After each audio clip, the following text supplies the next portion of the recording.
And today we're going to be discussing how to prepare for your GAMSAT. So, planning and preparing your studying, including how to set goals, but also how to really make the most of your time, as well as avoiding burnout, because we know it can sometimes be a bit of a long haul.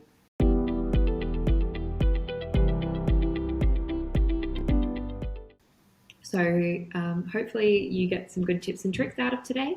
But I think we'll first start with some quick introductions. So Kaylee, do you want to just tell the listeners a little bit about yourself? Yep, so my name's Kaylee and I am a final year MD student at UWA, and hopefully, assuming I pass all my exams, I'll be starting internship at Sir Charles Gardner Hospital next year. I'm very sure you will be passing those exams, Kaylee. It will be very exciting to be finally a doctor.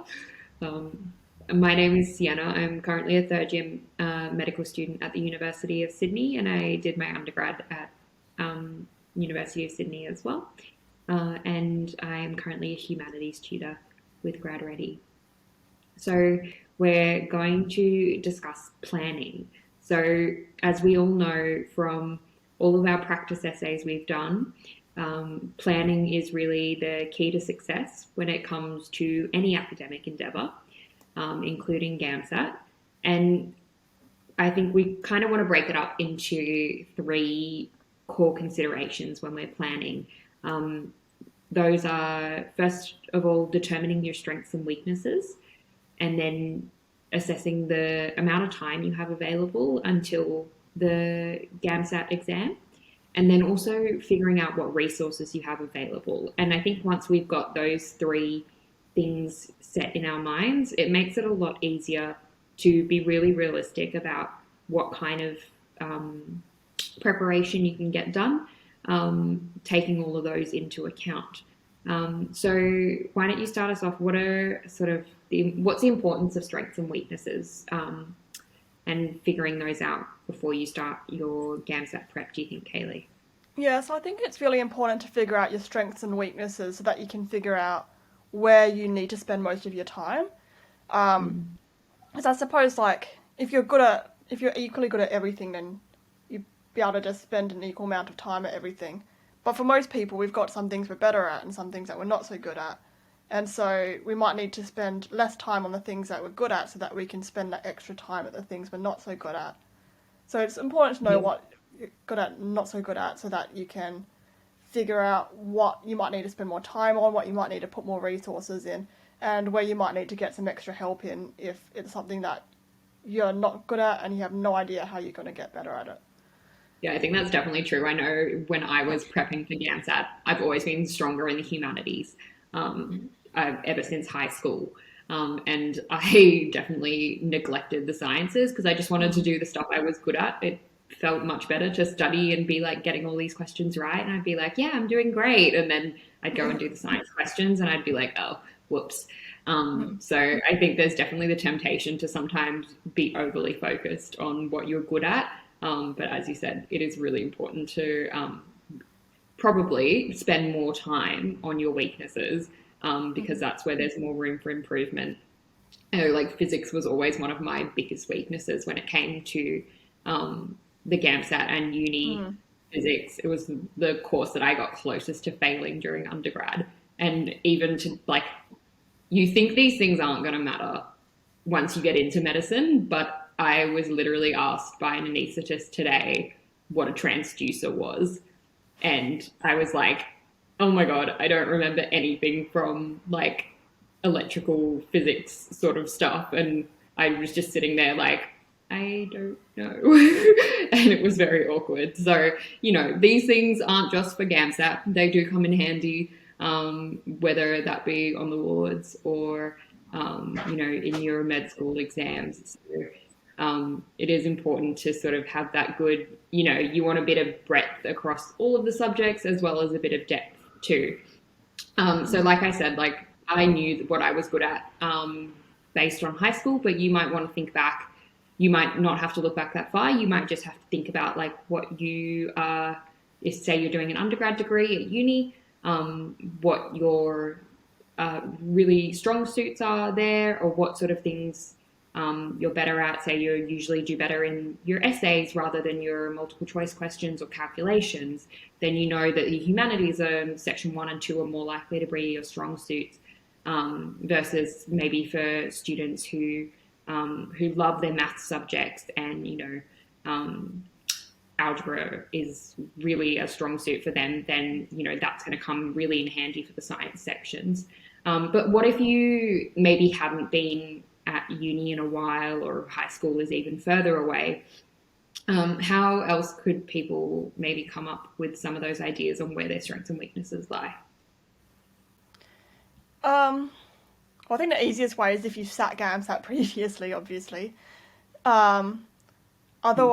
Otherwise, um, I suppose even thinking about what sorts of jobs you gravitate towards. If you tend to be someone who likes numbers and likes working with numbers, um, then you'll probably do a bit better at the sciences section. Whereas if you're someone who likes to write and likes to explore various like social issues in depth, then perhaps you're going to be more on the humanities side. That's probably as Yeah, I so I think think definitely the offhand. first step would be, yeah, be guided by past GAMSAT results and what results you've gotten in the different sections. And if you haven't sat GAMSAT before, we definitely would recommend doing some practice questions, whether they be ACER ones or ones like that we have on the GradReady website. And do a range from across all of the science subjects, and write a practice essay, and do humanities questions that cover all the different text types, and just see how you go with them, and be quite liberal, I think, in doing quite a lot of questions before you make a judgment. Mm-hmm. I think like the bigger sample size, the more accurate the average is going to be. I do remember that much from statistics. So, that can be a good first step. And obviously, the practice questions are also kind of a bit of studying as well. So, see it as more than just doing the questions for the sake of it. It really is about assessing how you're going, and using that information to guide your future study. And as we've said, like those strengths and weaknesses that you figure out from that study, they can really guide how much time and effort you devote to different areas moving forward. Yeah, absolutely. Um, so the next sort of consideration to think about when you're planning your study is how much time you have available. So, um, so this is a combination of how much time, like overall, you have between now and GAMSAT. So how many days, weeks, months, and it might be helpful to get a planner to visualize that. And the other consideration in terms of time is the amount of time that you have each day or each week. So if you've got other things that you have to juggle, then you'll have to think about how to plan your study around that. So for instance, I do community band on Monday nights, so I know Monday is usually a bit of a write-off when it comes to studying. So I will study the other nights, but not Monday. Yeah, and I think a really common one for people would be, knowing how much, say, paid work they have to do a week. So you might be maybe someone who works part time, and you know that there's just no way you're going to come home from an 8-hour day on Wednesdays, Thursdays, and Fridays to study after work. You're just too tired. So you'll really know that those are the other days of the week are when you're going to have to prioritize your studying. So while we're talking about sort of like the quantity of time that you have available, this also highlights, I think, why it's really important to not only know, like qualify which sections or topics are your strengths and weaknesses, but also to quantify how much of a strength or a weakness they are. So, a weakness of, say, just to be really extreme, if you got a score of 20 in a previous GAMSAT sitting in the sciences section, then you know that you've got probably quite a lot of work to do. And that's maybe going to factor in to how much time you're able to make available. And I think not only looking at how much time you have available, say per day or per week, but looking longer term. So like knowing when you're going to sit the GAMSAT and then kind of tracking back from there can be a really good approach. So, or breaking it down into the number of months or weeks, can sort of really help, and you can get as granular as you need to with that. I know some people are much more sort of planners when it comes to this sort of thing than other people, and we all have our own ways of approaching it. But I guess, Kaylee, what do you think people should do if they sort of look at the amount of time and they just feel like they're not going to have enough? I think, well, some of us at the moment, some of us in my cohort are probably having this struggle at the moment because we've all got our exams next month, and some of us feel like we don't have enough time to prepare, or they feel underprepared, and that I'd include myself in that as well. But I think the most important thing is, as corny as it sounds, is just to get started, because the more time that you spend worrying about how little time that you have, the less time that you've got for studying. And even if you only have, I don't know, 28 days or something, if you start studying now, that's still like 28 more days of study than that you'd have compared Yeah, to if you that's just freaked out and then couldn't motivate yourself to study at all. Yeah, I think that's definitely true. And I guess it might come a bit down to having a look at your life and how you're choosing to spend your time at the moment, and thinking about, what's really important to you, how important is doing well on this particular GAMSAT. Maybe if you're going to have time to sit it again, or you're willing to sit it again, maybe you won't be prioritizing it as much, especially if you have things that you aren't willing or able to sacrifice. If you're not willing or able to, say, take less hours at your job, or devote less time to your uni studies or something like that, you might have to sort of make some adjustments in your life where you can. And I think another thing to figure out, I guess, once you've figured out how much time you have overall and how much time you then need to devote, say, each week, is figuring out when you actually are going to get the most bang for your buck studying. So obviously we all have limited time in our days, so we want to be, when we are studying, we want to be as efficient as possible. So figure out what days are best for you, and then also whether you're better, say, studying, getting up an hour earlier in the morning and getting your study done then, or maybe you're like me and you're much more of a night owl. And then also thinking, maybe do you work better in small chunks, or would you rather just smash it out and get it all, a few hours done in a row? Or maybe you just want to pick one day on the weekend that you make your study day, and that's all you want to do, and how you want to approach it. What sort of strategies do you use, Kaylee?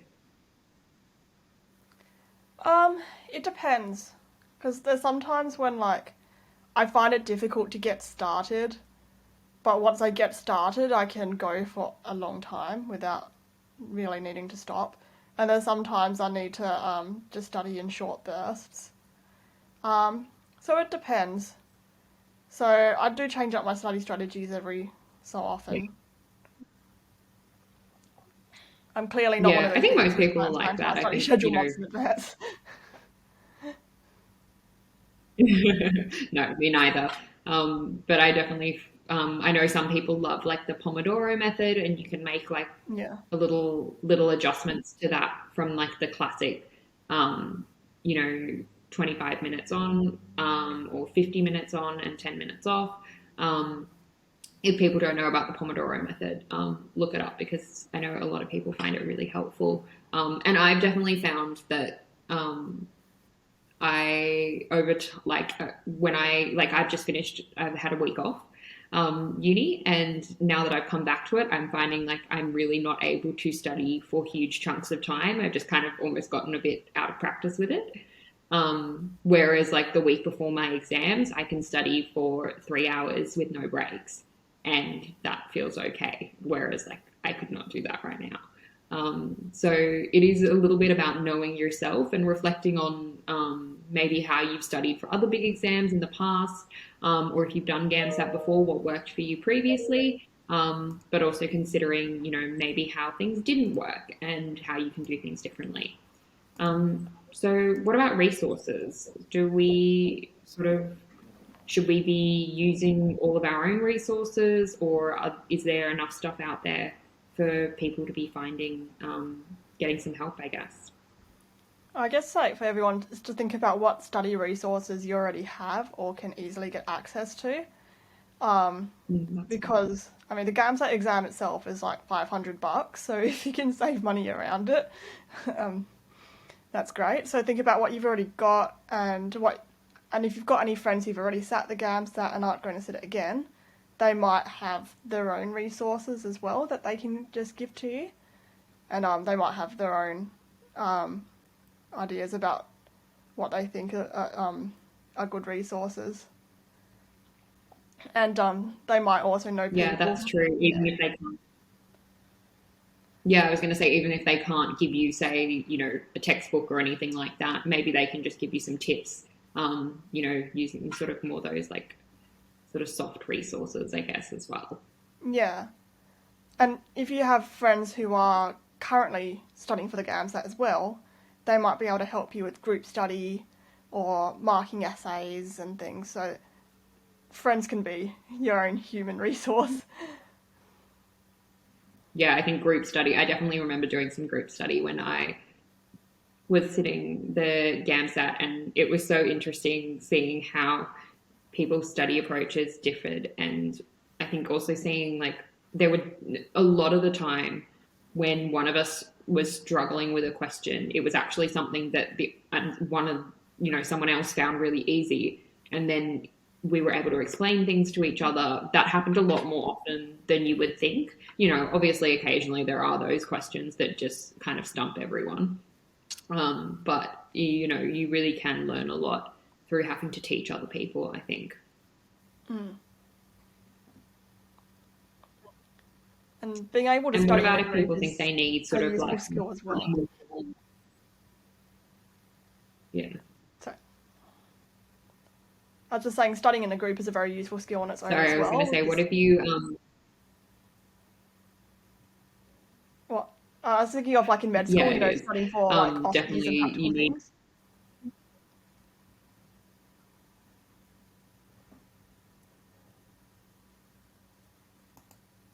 So I'm sure there are some people out there that know that they're just not going to get all the prep they need done, by themselves, or doing their own self-motivated studying, or even maybe don't have friends to group study with. So GradReady do have lots of prep courses. Um, those can include, like live classes. I know I really love tutoring to groups. We are doing those online now as well, depending what city you're in. Some are live, some are online.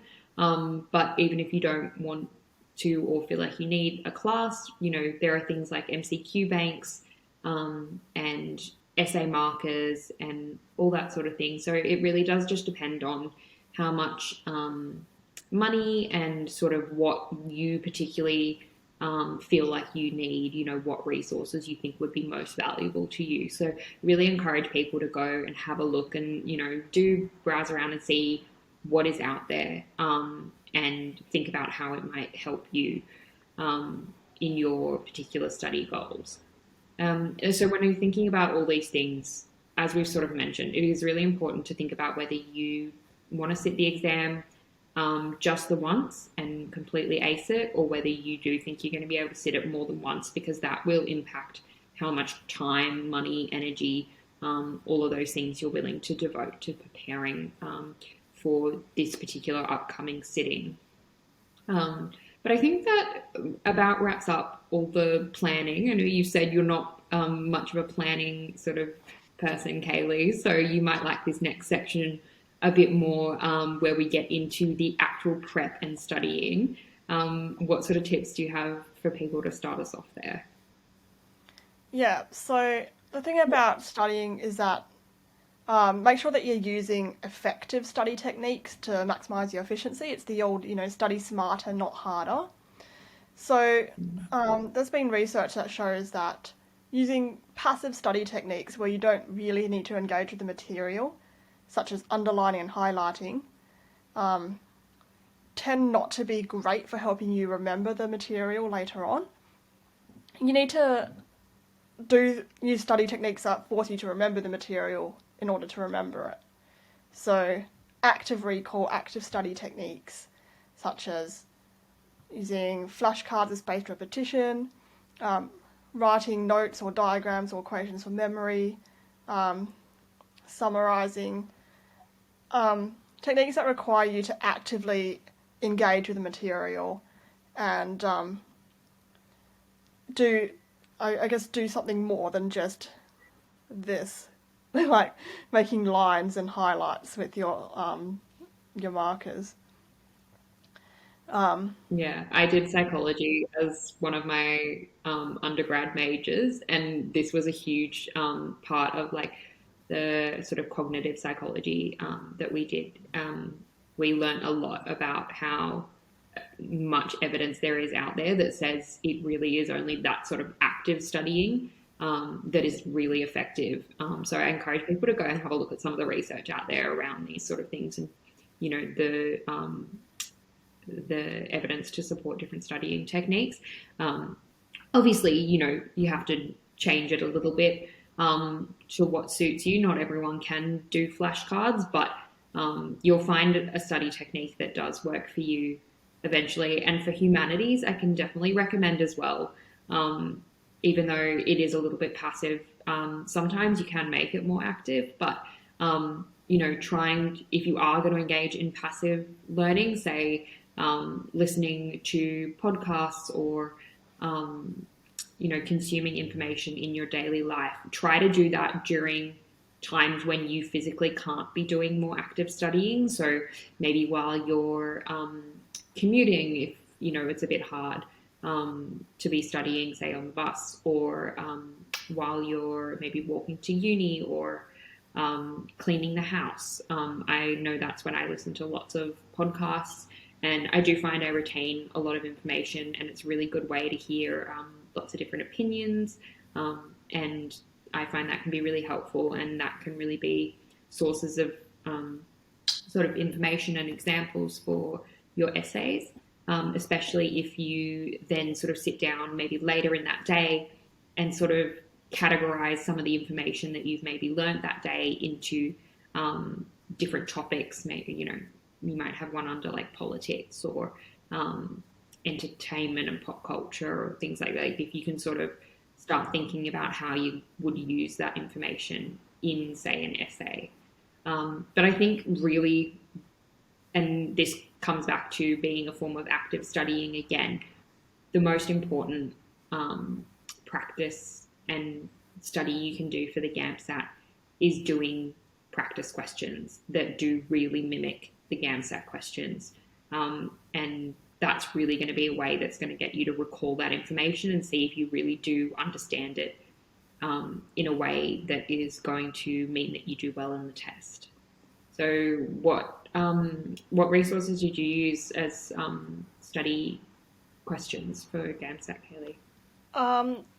Well, I used when you sign up for the GAMSAT, you get access to practice questions through ACER. So there's a free booklet that you can download, and then there's also a couple you can pay for. I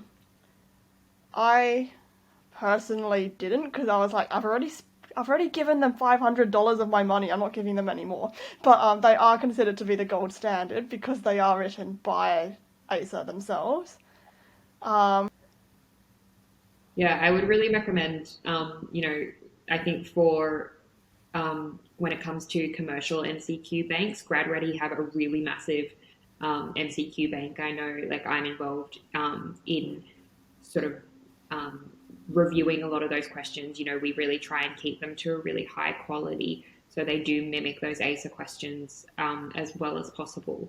And, it can be really helpful to have really thorough explanations with the answers, because that's something you don't get with the ACER booklets and other practice questions for GAMSAT. You just get answer A was the correct answer. That's it. They don't explain to you why or how you should approach the question or think about it or what you should learn from it. Whereas all of our GradReady MCQ questions come with fully worked answer explanations. And that's something you would also get if you were signing up, say, for I know in a lot of our tutorials, we run through a lot of practice questions and discuss things and, teach different approaches to questions.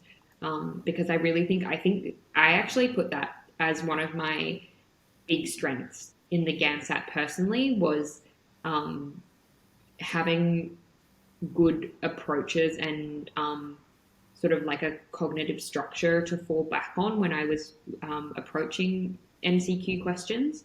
So I think it almost is as important as learning the actual content for the questions, learning the sort of more the mechanics of how to answer a question well can really benefit you a lot. And when it comes to practice essay planning, I think it's really important. Like, I know it can take quite a lot of time to write a whole essay and then get someone to mark it and things like that. So I would really encourage people, if you're not going to write a whole essay, at least practice planning an essay, like what your thesis statement would be, and then what you maybe would put as like examples and topic sentences and things like that. So that at least you're getting yourself used to like generating those ideas and getting yourself in that good mindset. And obviously, a key part of any sort of preparation and studying is setting goals. I know there's a really common acronym out there for setting goals. Do you want to walk us through that, Kaylee? Yeah, so you may or may not have heard of SMART goals. That stands for specific, measurable, achievable, relevant, and time bound. So specific means that you're really sort of getting down to what exactly it is that you want to improve in. So it's all very well and good to say, well, I want to get a better GAMSAT score. But it's going to be more effective in planning your study if you can think of like what exactly you need to get better at. So, for example, I need to get better at interpreting cartoons. I need to get better at acid-base equations, etc. So when you've got something specific you want to work at, that makes it much easier for you to target your study. Measurable is kind of self-explanatory. So having a goal that you can measure, so you can measure your progress and you can figure out when you've achieved your goal, is really important. But it can be hard to measure given that GAMSAT scores are a bit esoteric, so it's hard to tell if like what you've been getting on practice tests are going to translate to a better GAMSAT score. But it might help for example, measure how many questions you're getting correct over time. Or you could try measuring the amount of work that you've done. So you could have goals based not so much around the score, but around the number of questions you've done or the number of essays you've written. The next is achievable. So this kind of goes back to, I think we said before, like you have to think about how much time and all that you can reasonably commit. So make sure you don't overcommit and stress yourself out and end up doing nothing. So make sure your goals are small and achievable so that you can get those wins. And when you get those wins, it will give you like that little rush of dopamine and then you'll want to keep going. Relevant, so make sure that what you're studying is relevant. And if possible, try and use GAMSAT specific materials. So GAMSAT practice questions, etc. rather than just generic, physics or chemistry questions, because GAMSAT questions are quite different to the way that university exam questions are written. So think about what skills that you need as well, and don't be afraid to change your goal as new issues arise. So if you start off writing essays and find actually you're quite good at writing essays, you might then decide to change tack and put a bit more time onto, for example, section 1 or section 3 instead. And then finally, time bound. So obviously your long-term goal would be to get a good GAMSAT score at the sitting that you're planning to do.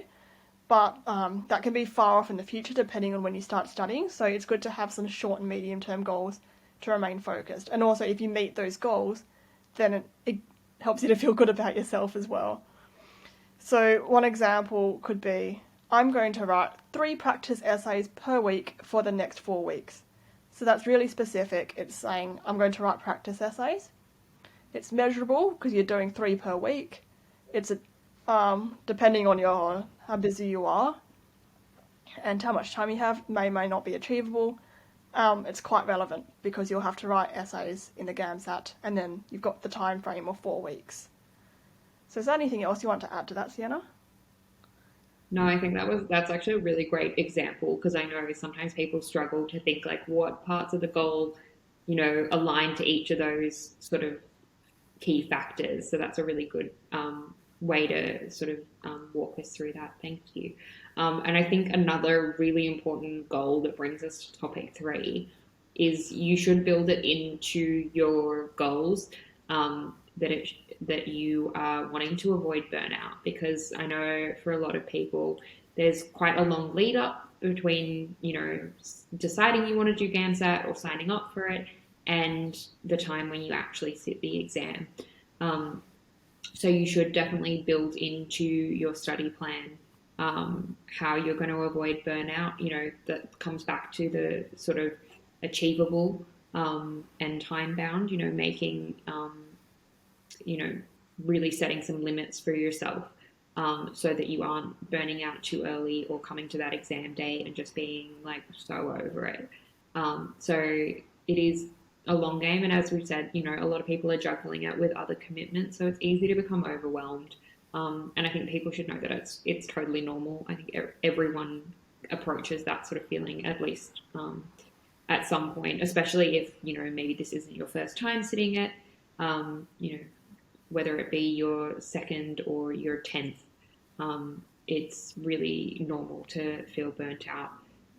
So ideally, you should be planning your studying, and hopefully some of the things we've talked through today will help you to do that, and you can plan to minimize the risk of you burning out.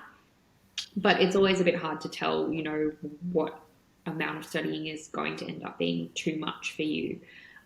So I think when it comes to that, it's best to really be checking in with yourself regularly and try to identify early if you do think you are burning out, and that way you can address it, and then that'll allow you to keep progressing and make sure you're in the best shape possible for your exam. So as we've sort of discussed, making your schedule something that's realistic and sustainable, keeping in mind this is a marathon, definitely not a sprint, but also leaving a bit of flexibility in there. As much as I have been, a hard proponent for plan, down to the detail if you need to. You have to remember that things come up, there's weddings, there's sick family members, there's all those little crises that you cannot predict. So I think, if COVID's taught us anything, it's definitely that. So people should really, don't be too hard on yourself if you can't stick to your schedule. And, maybe if you really find that over the long term you're really struggling, you're not even anywhere close to your schedule, that's okay. Throw that original schedule out and reassess, what is working for you, what isn't working for you. It's all part of that sort of like iterative process of checking in with yourself. And I think on that front, it's pretty advisable not to start your prep too early. You may not really have much control over, when the date is, but you can control when you start prepping for it. So I'd say 6 months is usually a good amount of prep time. You definitely don't need more than 12 months. And I know people that have made the decision and done it within, weeks. So it's very individual in that sense. And for some people, the stress of knowing, months out, studying months out is just too much. What do you think when it comes to sort of more granular sort of things for avoiding burnout, what other sort of tips or strategies can people try? Um, Also thinking about, we've sort of spoken about this before, but how long you realistically can study for in one sitting, and making sure that you've got some regular breaks and some days off study. And also, as we mentioned, the flexibility. Um, it's kind of like when people, when people start a new, like, new year, new me, I'm going to go jogging every day, and then they, like, set their goal too high, and then after 2 days, they just give up, and then they, like, never get back on the horse. Yeah. Well, Or they get really yeah. just can't Well, keep going. yeah. Well, I guess, like, to make sure that doesn't happen to you, if you do find yourself starting to, like, you've planned your schedule, but then you find a few days into it that it just feels like a bit much, don't be afraid to cut back a bit, because even if you don't get through every single thing that you wanted to get through before the GAMSAT, at least you would have gotten through 70%, 80%, rather than just giving up after 2 days. Um, Yeah, and like I think setting, don't be afraid to set little rewards for yourself. yeah. Maybe when you meet, we talked about setting goals before. So well, the best part of having a goal is how you're going to reward yourself when you get there.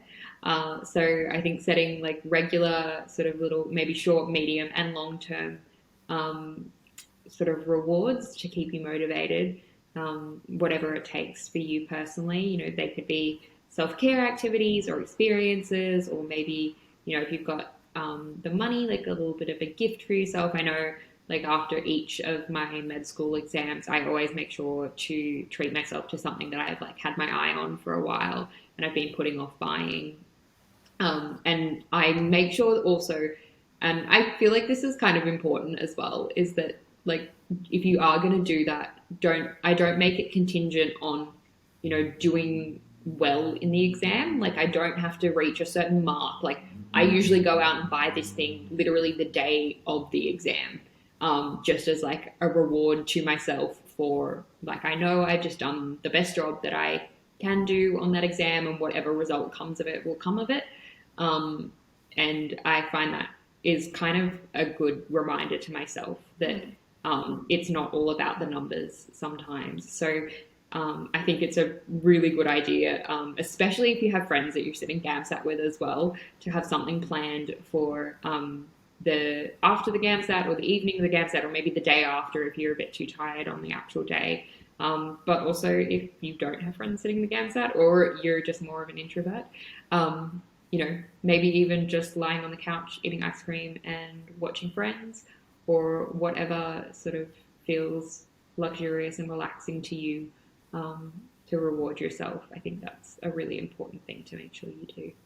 Yes, and if you are going to hang out with friends who've also done the GAMSAT, for the love of all things holy, don't talk about GAMSAT over dinner. as But it would be Ron so Weasley hard. says in the Harry Potter books, Hermione, it's bad enough that we already sat the exam once. We don't need to sit it again by talking about it afterwards. I am definitely guilty of that. After every exam, whenever we go to the pub, everyone's like drinking beers and chatting about. We always, like, no matter how much we try and veer the conversation to other topics, someone will just go, "Oh, but that question," and we all just sit there and we're like, "Guys, come on." Yeah. So it's not easy, but Yeah. definitely try not to do it, because you never know how stressful sitting the GAMSAT has been for some people, and not everyone can sort of handle all the discussion around it. So I think that about wraps us up. We've gone through our sort of key things of how to make a plan and prepare. So that's really considering, your strengths and weaknesses, the time and the resources that you have available. And then once you get into the actual prep, thinking about what effective study techniques would be, and setting some SMART goals, so specific, measurable, achievable, relevant, and time bound. And including in those goals, you definitely want to set the aim of avoiding burnout. So really making sure that you're constantly checking in with yourself about where you're at and how you're feeling about things. And making sure that you remember it is a marathon, it's not a sprint. And as we've said, a little bit of study effectively can really go a long way. Thank you for joining me tonight, Kaylee. Yep, thank you.